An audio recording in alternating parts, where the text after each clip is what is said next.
It was 15 years ago that Amy and I got married.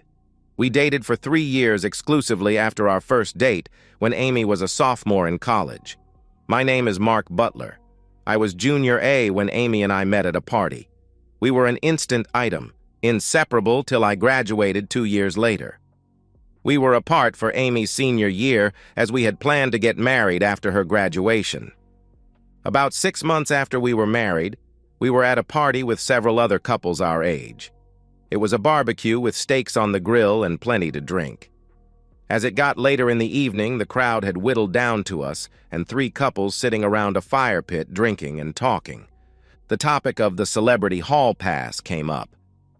"What the hell is a celebrity hall pass?" I asked.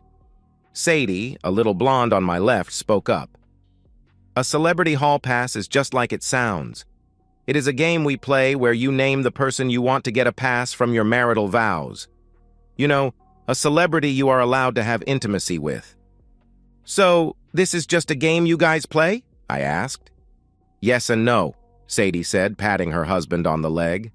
"Yes, it is a game that we play, but Tom and I have made an agreement that we will give each other one hall pass. Doesn't have to be a celebrity." I was shocked. "For real?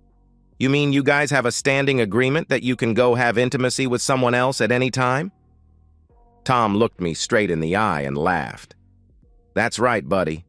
It is a little more than that, but that is the basic agreement." He pointed to the other 2 couples. "They have the same agreement. We all agreed the same night. Katie, you've used your hall pass, right?" Katie put her head down. "Tom, you don't need to tell the world. Yes, I was at a conference and I was working with this cute guy whose wife had just died in a car accident. I called Carl and told him I was going to use my hall pass to help the guy." Amy had been quiet but moved closer to me, holding my hand. "Carl, you were okay with Katie having intimacy with another man?" "Oh yeah, I'm fine with it. She came home to me and I will get to use mine someday." They continued on with their game naming who their celebrity hall pass would be. Amy prodded me into naming one myself after she announced hers. 15 years later, I couldn't remember who each of us chose, but I do remember the hot intimacy we had when we got home. Amy even admitted that when we were making love, she was picturing her fantasy lover with her. The next morning, I was very clear with her that I would never agree to a hall pass. Amy agreed that it was just a game. The events of that night faded from my memory for the most part. We moved on with our life. Amy and I quickly started a family, having a boy and a girl in quick succession. Amy and I stayed in touch with Sadie and Tom for a few years, but lost track of them after they divorced. A couple of years ago, I ran into Tom at a bar. I just happened to stop in after work and saw him drinking alone. We had a drink while he told me that not only were he and Sadie divorced, but the other 2 couples from that barbecue had both divorced. The underlying cause of each divorce was the hall pass. Tom said that they each believed that the hall pass would allow them to experience excitement outside their marriage with no effect on the marriage. Tom said they couldn't have been more wrong. After each had used the pass, there were comparisons and suspicions. The suspicions led to contempt, which led to divorce. My conversation with Tom confirmed what thought the night at that party about the hall pass. It might be a fun game to play as a fantasy. In the real world, it doesn't work. I had intended to tell Amy about my run-in with Tom, but with our busy lives, it never came up. Sitting here now, I wish I had. It was a Thursday night with Amy away at a conference in LA. At about midnight, my phone rang from Amy. The noise on her end sounded like she was in a club. I could hear in her voice that she had been drinking. "You're not going to believe it, but we met Joshua from my soap. He likes me and I'm going to use my hall pass." The noise on her end got louder. "What did you say? Did you say something about using your pass?" "Yeah, honey. I knew you would understand. See you Saturday." "What? What the hell are you saying? Can you hear me, Amy?" The call had ended. I quickly tried to call her back, but her phone went right to voicemail. I left her several messages telling her not to do anything stupid. I sent her several texts that there would be consequences if broke our wedding vows.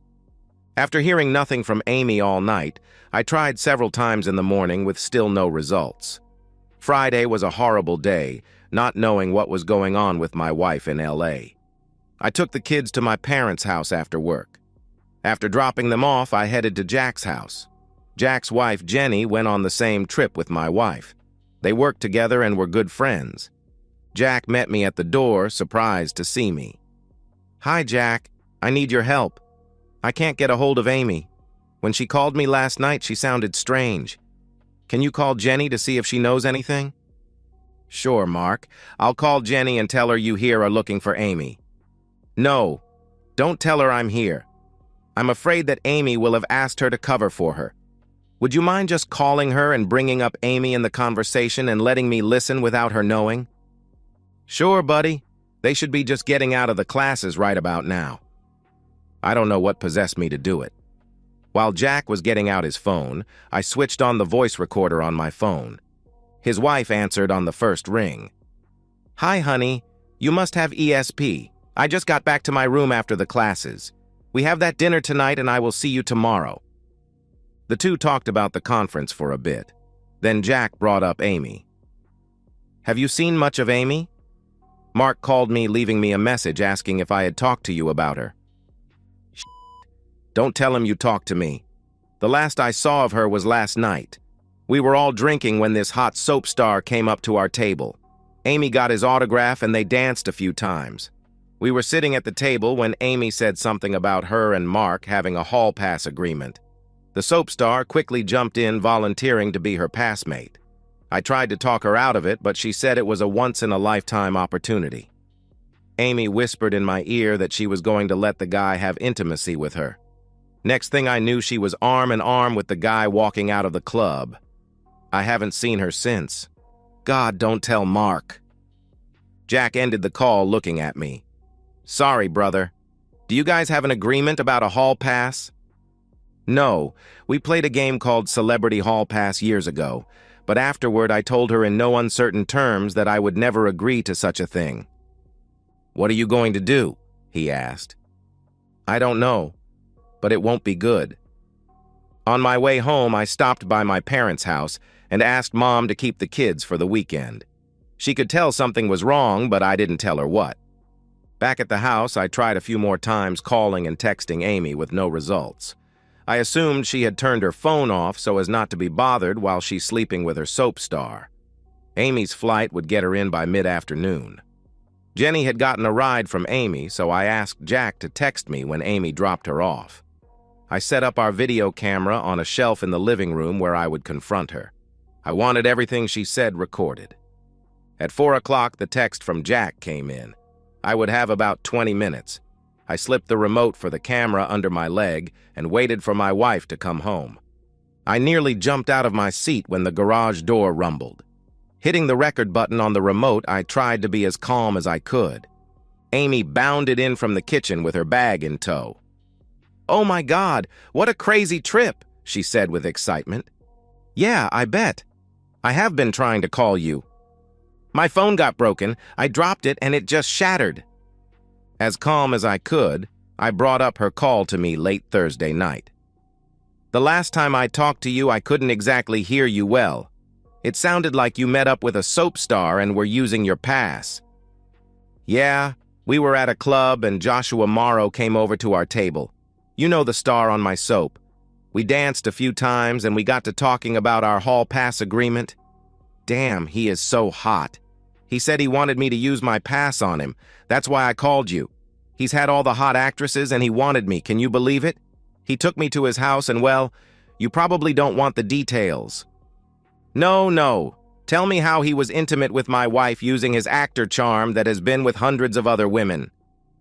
Amy still had no sense that I was angry. "Oh yes, he was experienced. He knows his way around a woman's body. He said he took one of those pills. Damn, you are going to have to try one. He lasted forever. Damn, he was good. Those stories you hear about these stars being good at intimacy are true." Amy was just giddy telling her story. Finally, she noticed the anger on my face. "Mark, are you all right?" she asked. No, I'm not. My wife is standing here in my living room confessing to adultery, and she can't contain her giddiness about having intimacy with another man. Adultery? What are you talking about, Mark? It was a once-in-a-lifetime opportunity. Joshua was my hall pass. I thought you would be happy I got to live out a dream fantasy. A dream fantasy? Is that what you are calling it? I'm supposed to be happy you broke our wedding vows? I didn't break our wedding vows. I took a weekend off to live out a fantasy. It was like what our friends did. I just used my hall pass. Amy's face was starting to show concern. No, Amy, that was just a game, and I was very clear that it was just a game.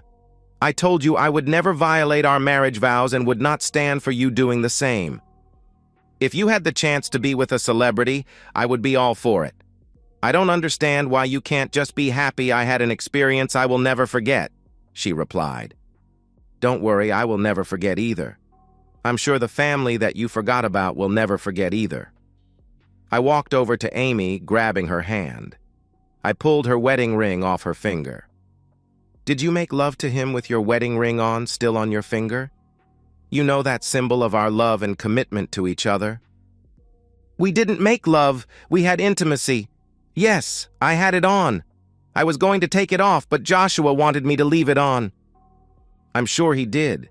He wanted to make a mockery of your marriage by being with you knowing you were a married woman. Amy stood with her hand on her hip. This was her angry pose. I don't know why you're making a big deal of this. It was just 2 nights. What? Do I need to take you upstairs to make it up to you? Thanks, but no thanks. Let me ask you, Soap Boy didn't use a condom, did he? Well, no. Amy was still angry, but now confused by my question. You let a man have unprotected intimacy with you that you believe has had with over 100 women, and given he is a TV star, probably some men too. Wonder what Hollywood disease he gave you. He may have given you something else unless you started using the pill again. You haven't been back on the pill, have you? No, you know I'm not. I don't need to because you had a... Oh, God! Amy gasped again. Hey, just think. You may be carrying a TV star's baby, I replied. Amy was clearly working the math in her head. No, I had my period last week, so I won't be fertile till later this week. It's interesting that you're only considering that now. That soap star might have deposited enough to potentially reach an early egg. How many times did he not use protection with you? Mark, you are making too big a deal of this, she answered. Too big a deal? So you are saying I shouldn't make a big deal out of my wife committing adultery and throwing her family away? Amy was stamping her feet. I told you it wasn't adultery. I used my hall pass. I called you and even told you I was using it. There is the problem, Amy. You used something that doesn't exist. I never gave you permission to quit our marriage and destroy our family. Quit being so dramatic. I really thought you would be happy for me. I guess I was wrong. I'm done talking about this.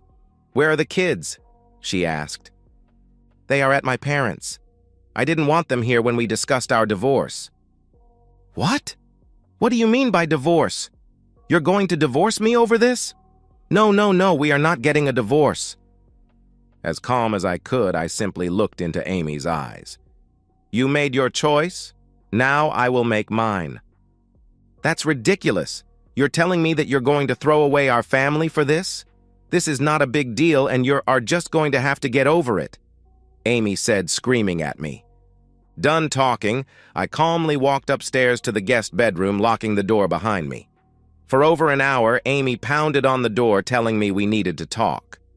Silence was my response. Getting up early, I was out of the house before Amy awoke. Driving to my parents' house, I found my dad up while the rest were asleep. Over a cup of coffee, I told Dad the whole story. Dad just listened, not saying a word till I finished. When I got to the end, he simply looked up at me. What a cheating woman. Dad, can I ask you what you would do in my situation? Son, you have to understand it was a different time when I was your age. It seems that this stuff is acceptable now. If your mother had done what your wife did, I would put a bullet in her head. but you have to do what you have to do. Dad, I don't think I can get past this. She knew how I felt about infidelity. Hell, I thought she felt the same way. What's with that prenup her mom made us sign? What was that all about? I asked Amy's mom about it at the wedding, but she just said she didn't want to discuss it. She said she had her reasons, Dad replied. Amy told me her mom caught Amy's dad cheating several times and wanted protection for her daughter. It seems Amy has forgotten all about that. My dad laughed. I'm sure you're going to remind her of it. Oh yeah, but not at first. I want to see what she does from here. She kept saying it was no big deal and I just needed to get over it. Dad, I truly don't believe she is sorry she did it or that she did anything wrong. It wasn't till after 10 that my phone started blowing up. Amy was calling and texting wanting to know where I was. When I didn't answer, she called the kids. Julie, our daughter, walked into the kitchen yawning. Dad, Mom wants to know where you are and why aren't you answering her calls? Honey, what did she tell you? I asked. That's funny. That is exactly what she asked me. She wanted to know what you told us. What is going on with your two? Are you cheating on her or is she cheating on you? Damn, she is perceptive, Dad chimed in. Oh crap, Mom cheated on you, didn't she? I think you should ask your mother that question. I didn't want to be accused of poisoning her. I knew that Julie was going to be very upset with her mother. Julie, being an obstinate teenager, pulled out her phone, putting it on speaker. Dad's here. Did you cheat on him? Julie, what are you talking about? Whatever he said is not true. What did your dad tell you? He didn't tell me anything, Mom. I can read it in his face. You cheated on him, didn't you? No, I didn't, and if he tells you I did, it is a lie, Amy answered. Okay, Mom. You sound guilty to me. Julie hit end on her phone. Sorry, Dad. I can't believe she did that to you. I assume you're going to divorce her. You've always preached honesty and morality. I don't blame you if she cheated on you. Julie, with a somber look on her face, turned around and walked back upstairs. Your kid has a good head on her shoulders. Mature way beyond her years. She'll get through this fine, Dad said. I'm not sure I will, Dad, I said. 30 minutes later, there was a loud knock at the front door. I heard Dad at the door. Amy, you don't want to be her right now. I'm sorry, but you are not welcome in our house today. Mr. Butler, I don't know what your son told you, but he made it up. I haven't done anything. Whatever you say, Amy, but you are still not welcome here. Tell him I didn't do anything, and if he says I did, it will be trouble for him. Amy stormed off. She seemed angry, I said to Dad when he came back into the kitchen. Be careful, son. I've seen that look. She is not going down easy. That woman is like a cat backed into a corner.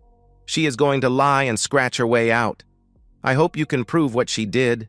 She looks ready for a fight. Amy gave me the silent treatment when the kids and I came home later in the day. I slept in the guest room again that night. There was no one pounding on the door that night. The kids left for school while I was still sitting at the kitchen table sipping my coffee. I decided that it was time to confront Amy. She walked into the kitchen like she didn't have a care in the world. The kids get off okay? I nodded as she poured her coffee. Honey, why are you sleeping in the guest room?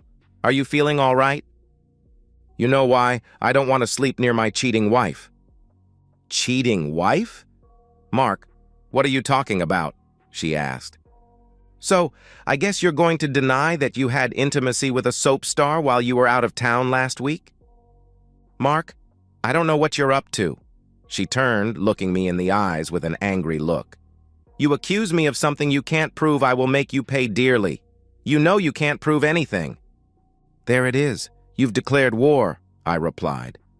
No, I haven't. We can go back to the way things were, but that's up to you. I'm willing to forget your baseless accusations. Sorry, but I can't forget what you did, I replied. I'm going to say it again. I didn't do anything, and more importantly, you can't prove that I did. You will regret it if you try to say I did something. Let it go, and let's get on with our marriage. I knew a threat when I heard it. I didn't say anything, just got up and walked to my car as if I was going to work. Having already called in to work sick, I drove down the street waiting for Amy to head to her school where she was an associate principal. Once she was gone, I went back into the house. Taking Amy's words to heart, I went into the house looking for evidence. If this was going to be war, I wanted as much ammunition as I could get. Jenny had mentioned that Amy had gotten Soap Boy's autograph. She couldn't display if she was going to deny her affair ever happened. I figured something like that would be too big of a trophy to get rid of. She would hide it. It took 2 hours of searching, but I finally found it. Find it I did. Amy had an old briefcase in the back of her side of the closet. It was locked, but she always used the same code for her all briefcases. At the bottom, buried under several folders, I found the picture. It was your standard publicity photo of the Soap Boy. The signature was tame. To my friend Amy, Joshua Morrow. On the back was another signature. It was signed, "You were great in bed, Joshua." I scanned the picture before putting it back where it was. The next stop was the lawyer. Before leaving, I put a copy of the scan, our prenup, the recording of Amy's friend's phone call, and my recording of Amy's confession on 2 flash drives. The lawyer I visited was well known for her ruthless attacks on cheating spouses. Vicky Sampson was known as the bitch in the divorce world. I laid out my story about what Amy did. When I finished telling her the situation and how I wanted it to play out, she just sat back and smiled. "I love this. You are evil. Set the trap and spring it when there is no turning back. You know it is going to be uncomfortable for you before we show the proof. Everyone is going to think you are lying or crazy. I know I want her to think she has the upper hand till the very end."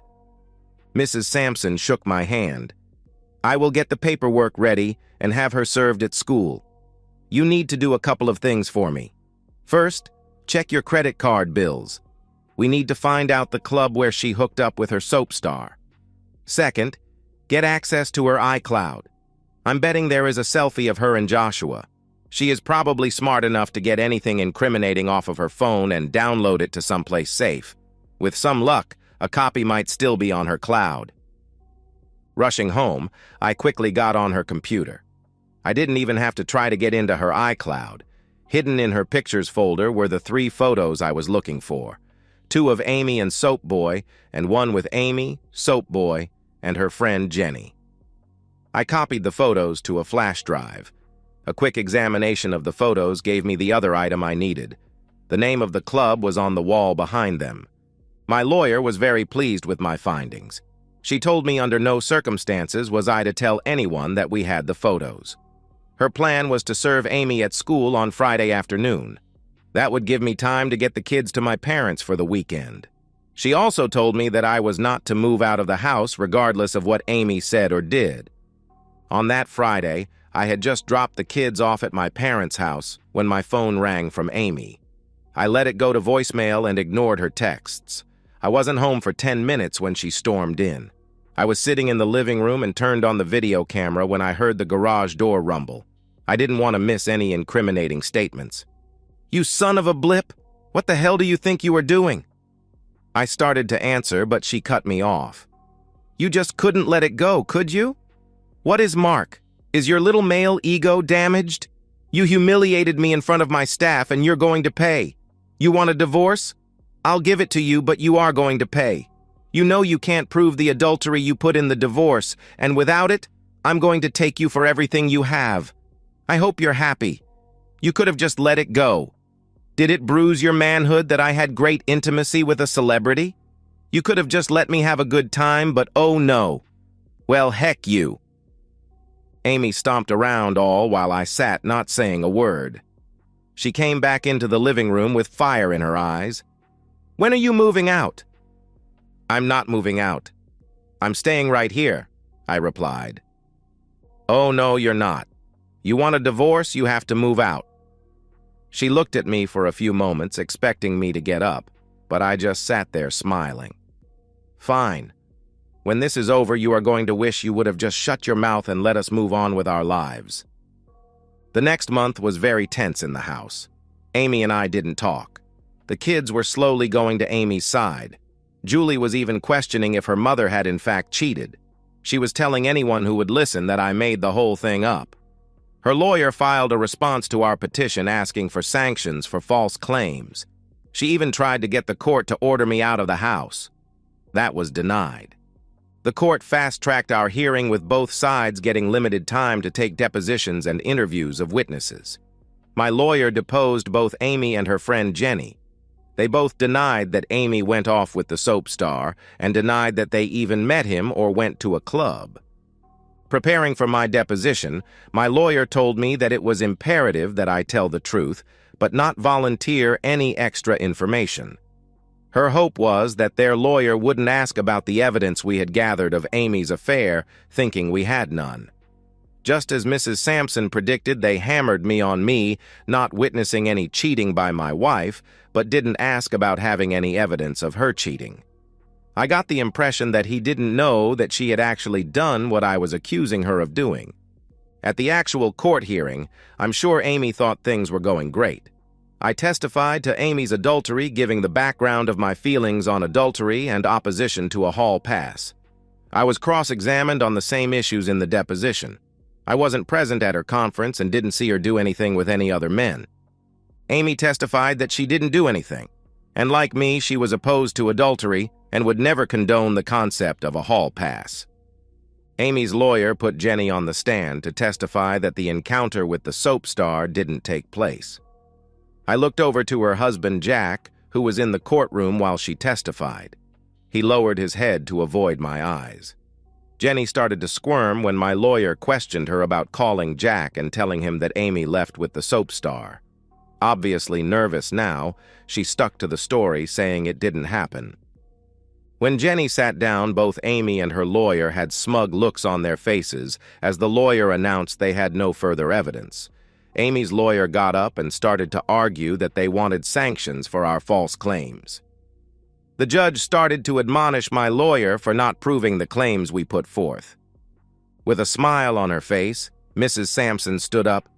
"Excuse me, Judge, we have rebuttal evidence." Amy's lawyer snapped. "I object. We haven't been notified of rebuttal evidence." "We have no duty to disclose rebuttal evidence. If their witnesses told the truth, there would be no need for rebuttal evidence." The judge smiled and told Mrs. Sampson to proceed. Mrs. Sampson called her investigator to the stand. "Judge, before we proceed, we are conceding that Mrs. Butler did not have intimacy with Joshua Morrow." I couldn't believe what I was hearing, but Mrs. Sampson gave me a look to shut up and wait. The lawyer put on her investigator, who testified that Joshua Morrow was in Europe the week of Amy's conference. Amy's lawyer shot up. "With this admission that my client didn't commit adultery, we are demanding we stop this farce and have the court issue sanctions on Mr. Becker." Mrs. Sampson, with a big grin on her face, "No, we are not saying she didn't commit adultery. We are just saying it was not with Joshua Morrow." Jenny was recalled to the stand. My lawyer asked her again if she was with Amy at the conference and if they had met who they thought was Joshua Morrow. She again denied it. Jenny was again asked if she had made a call to her husband, telling him that Amy left with a man, not her husband. Even after being reminded she was under oath, Jenny denied she made the call. I turned to look at her husband, who mouthed, "I'm sorry." I mouthed back, "No, you will be." My lawyer hit play on the recording of Jenny's call. Amy's lawyer shot up, objecting to the recording. "Judge, my client was an invited guest in the witness home and allowed to listen in on the call." The judge told the lawyer to sit down and asked Jenny if that was in fact her voice. She had no choice but to admit that it was. I was starting to feel vindicated when there was finally evidence that I was telling the truth. Amy was recalled to the stand. Amy again denied that when she came home from her trip, she admitted having intimacy with another man. She let out a loud gasp when the video of her graphic description of her intimacy with Joshua Morrow was played. Amy was in tears when the selfies and the signed publicity picture were put into evidence. As Amy walked from the witness stand, the judge interrupted. "Counsel, I'm confused. You said that Mrs. Butler did not have intimacy with Joshua Morrow, but you've just presented evidence that she did. Mrs. Sampson recalled her investigator. Judge, our evidence proves that Mrs. Butler committed adultery, but just not with who she thought. The investigator put up surveillance photos from the club. Several pictures showed Amy and the man she left the club with. As indicated in the photos, this is not Joshua Morrow. He is a look-alike who likes to pick up married women.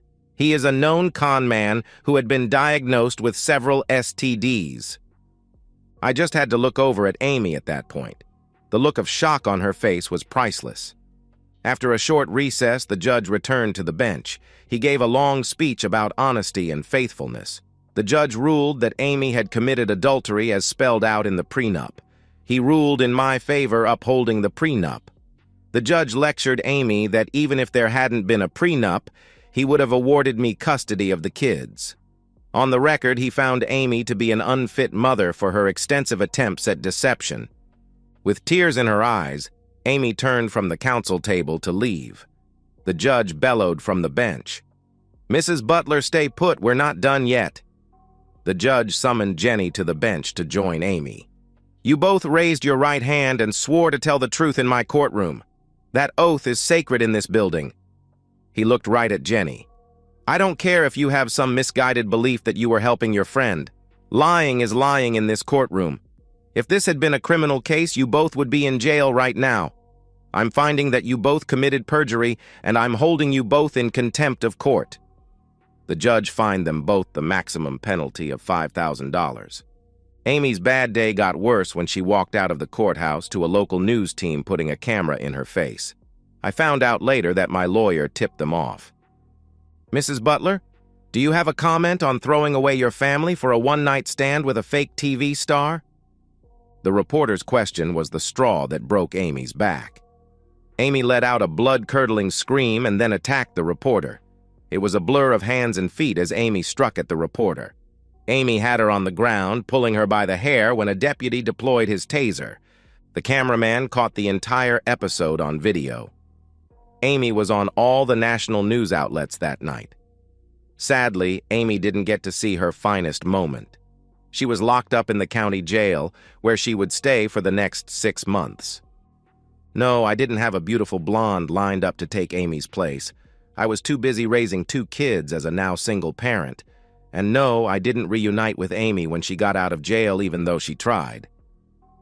My mother felt sorry for her and asked me to give her another chance.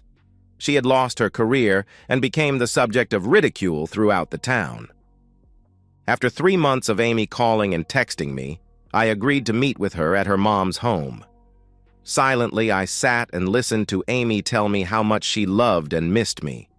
She missed being part of our family. As a result of her arrest and conviction of assault, she was only allowed limited supervised visits with the kids. Amy said she was so sorry for lying about her hookup, as she called it, and was so embarrassed that it turned out she was conned by a fake. She finished by pleading with me to take her back, that she would be the best wife ever. I stood up and took a deep breath.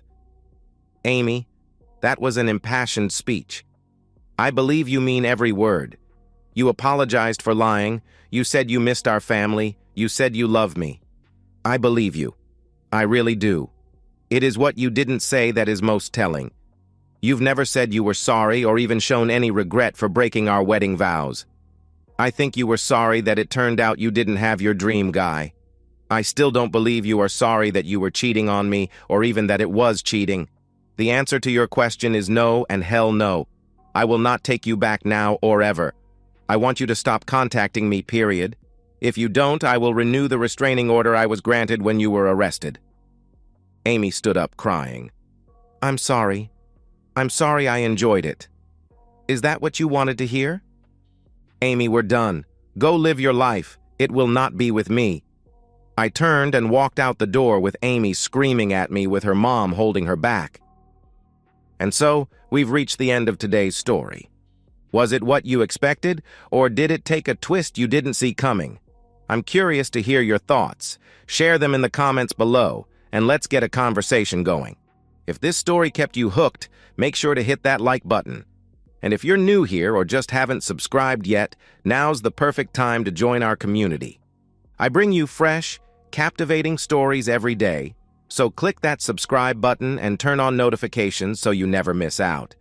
Thanks for watching, and I'll see you in the next one.